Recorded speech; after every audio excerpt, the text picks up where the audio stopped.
Londres est une des 10 villes les plus vertes du monde grâce à ses parcs et ses jardins.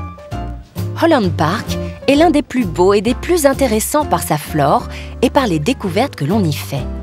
Un échiquier géant permet de s'initier au jeu d'échecs.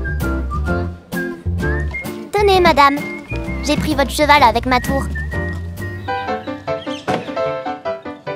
Oh là, il est magnifique cet oiseau! Les paons sont les stars de la faune du parc. Et les stars, souvent, n'en font qu'à leur tête. Allez, viens! Tu sais, moi aussi, je cours vite. Oh là! On dirait un jardin japonais. Pour célébrer l'amitié entre le Japon et la Grande-Bretagne, la ville japonaise de Kyoto a offert ce jardin à la ville de Londres. D'où son nom, le jardin de Kyoto, une oasis de paix aménagée sur une partie de Holland Park. Je vois de gros poissons rouges et aussi des blancs. Avec sa cascade, ses lanternes et ses bonsaïs, Kyoto Garden est aussi une oasis de beauté. À une sortie du parc, une étonnante œuvre d'art réunit des tortues, un triangle et un cadran d'horloge. Regardez, c'est mon ombre qui se tient en équilibre. L'artiste Wendy Taylor a installé ici une horloge solaire. L'ombre du triangle dressé à la verticale indique l'heure. Une horloge qui marche avec le soleil à Londres? Bizarre, bizarre. Londres est la plus grande ville d'Europe et ses banlieues s'étendent à perte de vue.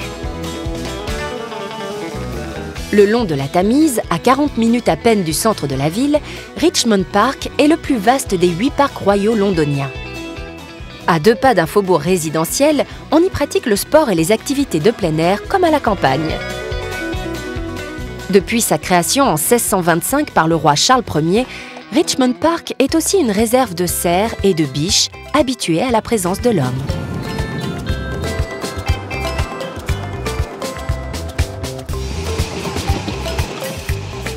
Je crois que j'ai vu un troupeau par là. Ça me rappelle les safaris en Afrique. Plus de 600 cervidés vivent ici en totale liberté sur un espace qui jouit du statut de réserve naturelle nationale. Ils ont des pois magnifiques. Allons les voir de plus près. Le cerf ne porte pas de cornes, mais des bois. Les bois constituent la ramure. Et chaque cerf a une ramure différente. Oui, je sais. Il faut jamais essayer de toucher les animaux sauvages. Oh, ils laissent des traces vraiment partout. Dans les parcs royaux de Londres, les animaux sont chez eux. Et la nature est toujours reine.